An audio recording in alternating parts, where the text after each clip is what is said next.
하나님이 자기와 말씀하시던 곳의 이름을 에덴이라 불렀더라. 아멘. 창세기 35장 9절부터 15절까지 본문입니다. 전능한 하나님, 전능한 하나님이라는 말씀의 제목입니다. 11절에 나와 있습니다. 11절 말씀 보시면 하나님이 그에게 이르시되 나는 전능한 하나님이라.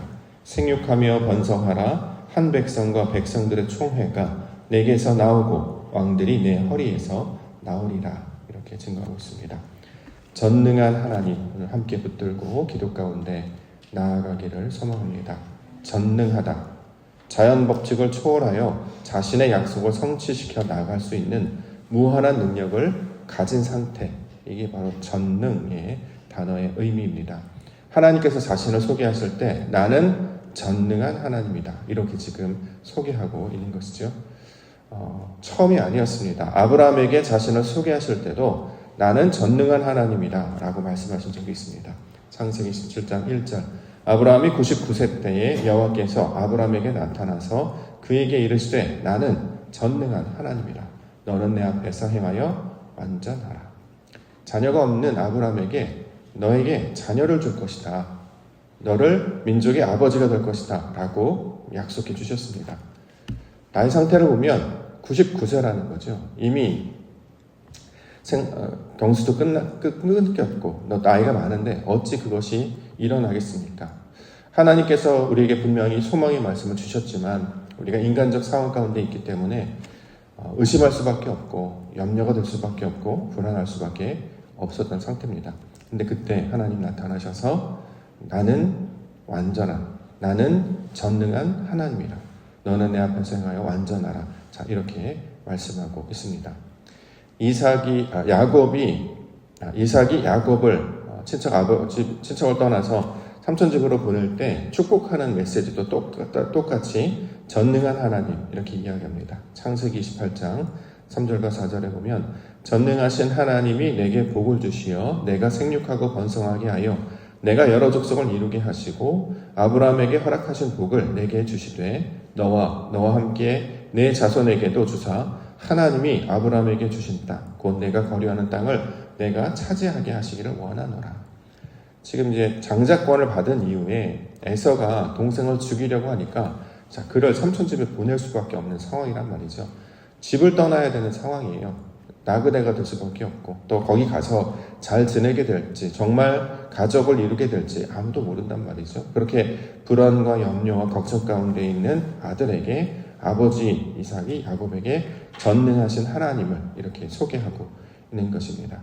자, 이처럼 전능하신 하나님, 불안과 염려와 근심 가운데 있을 때 우리 가운데 나타나시고 만나주신 그 하나님은 자신을 소개하실 때 전능한 하나님이다. 이거보다 더 큰 위로가 어디 있겠습니까?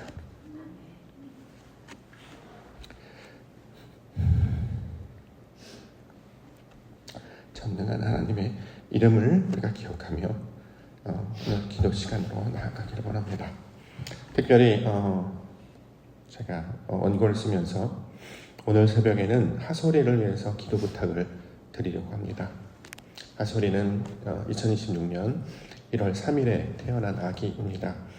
그런데 지난 토요일 24일에 심정지가 와서 응급으로 아산병원에 입원해 있습니다. 검사를 해서 어저께 결과가 나왔는데요. 동맥관이 기존 2.2mm에서 1.8mm로 줄긴 했지만 혈액검사 결과 신부전 수치는 오히려 더 높아져서 지금까지 진행한 약물 치료는 차도가 없다라고 의사진들은 판단하고 있습니다. 따라서 오늘부터는 조금 더 센 약을 투여하여 치료할 예정이라고 합니다. 다만 이제 아기가 너무 어리기 때문에 신장에 무리가 갈 수도 있다라고 이야기를 합니다. 오늘부터 투여하는 약물로 말미암아 동맥관이 이제 막히게 되면 잘 되는 일인데 혹여 막히지 않게 된다면 수술을 해야 할 수도 있는 상황이라고 이야기합니다.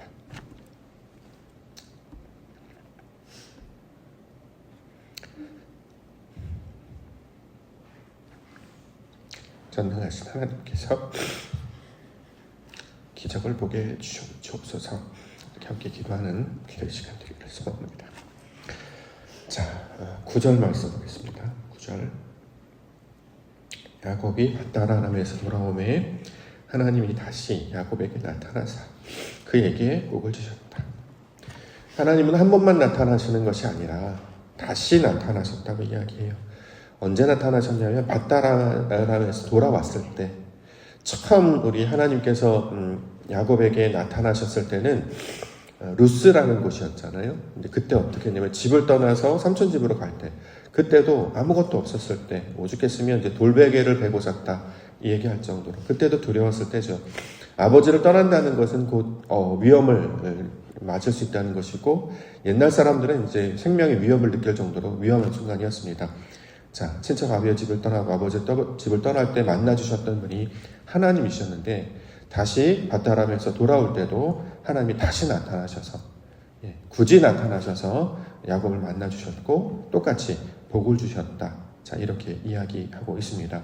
실제로 그 상태가 어떠한지를 살펴보니까 에서를 만날 때의 그 두려움 때문에 야곱은 잠못 이루었다 이렇게 얘기하죠. 그래서 심지어는 야곱 강가에서 천사가 씨름을 하기도 하는데, 얼마나 두려웠으면 잠도 이루지 못하고 걱정하고 있었을까. 그때 위로하셔서 만나주시고 나타나신 분이 하나님이시다. 이것을 야곱의 사건을 통해서 소개하고 있습니다.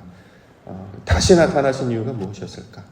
안심시키시고 위로하시고 다시 힘을 주시기 위함인 줄 믿습니다.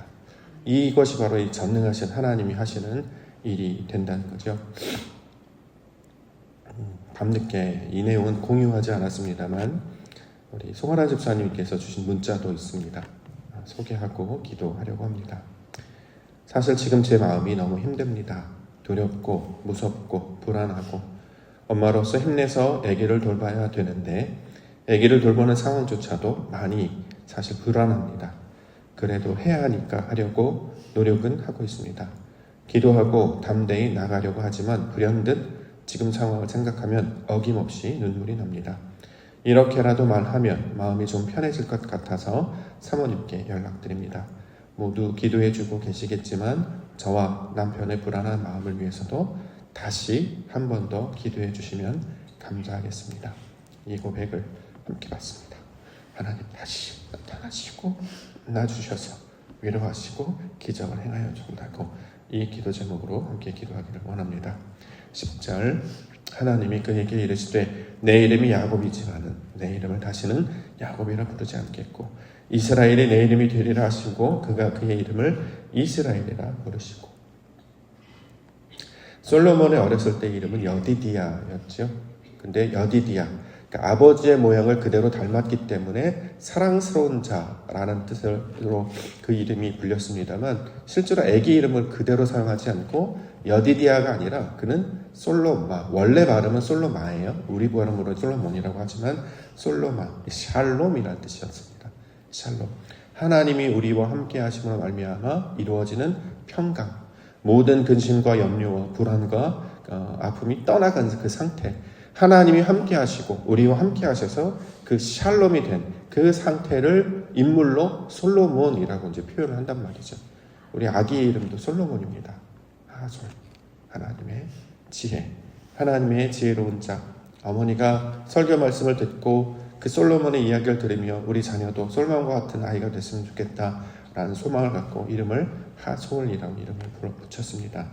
진정 그 이름으로 다시 살아나는 은혜가 우리 아기 가운데 있기를 원합니다. 마지막으로 15절. 하나님이 자기와 말씀하시던 곳의 이름을 베델이라 불렀더라. 다른 사람들의 고백이 아니라 바로 우리의 이야기고 내 이야기가 되기를 원합니다. 세상에 베델이라는 이름을 어렸을 때부터 많이 들어왔어요. 교회를 다니지 않아도 베델 성전, 베델 교회, 베델 땡땡, 베델 뭐뭐, 단순히 명칭이나 이름입니다. 그런데 야곱이 여기를 베델이라고 고백하는 이유는 자신이 직접 그 역사를, 그 사건을 경험했기 때문이겠죠. 일생 가운데 하나님을 만나고 또 다시 만나고 하는 일이 자주 반복되면 가장 좋겠습니다만 한 번도 경험하지 못하는 경우도 있단 말이죠. 특별히 이번 일을 통하여서 진정 우리 삶을 통해서 그 중고등학교 때, 청년 때 뜨겁게 하나님께 예배하며 기도했을 때 만나주셨던 하나님이 다시 만나주심으로 이 옥토의 성전이, 이 옥토의 기도가 베델, 하나님의 집, 하나님이 나와 함께 하시는 그곳입니다 라는 고백을 그 아버지 입술을 통해서 나타나기를 원합니다. 오늘 우리 하솔이 아빠가 새벽 기도에 함께 참석해 주셨는데요. 그 마음을 함께 나누며 오늘은 하솔이 하나님 고쳐주시고 동맥간이 막히게 하시고 하나님의 숨을 불어넣으셔서 새로운 생명으로 일어설 수 있도록, 그래서 온전하게 함께 이 예배당에 나와 이 엘베델의 하나님을 경험한 이 베델의 땅에 나와 함께 예배할 수 있도록 아버지 고쳐주시고 회복시켜 주시옵소서. 이렇게 한 영혼 우리 하솔이에서 기도하시고 동일한 은혜와 축복을 우리 가운데로 허락해달라고 함께 기도해 주시면 우리 믿음의 성도님들과 되시기를 주의 이름으로 간절히 축원합니다. 기도하겠습니다.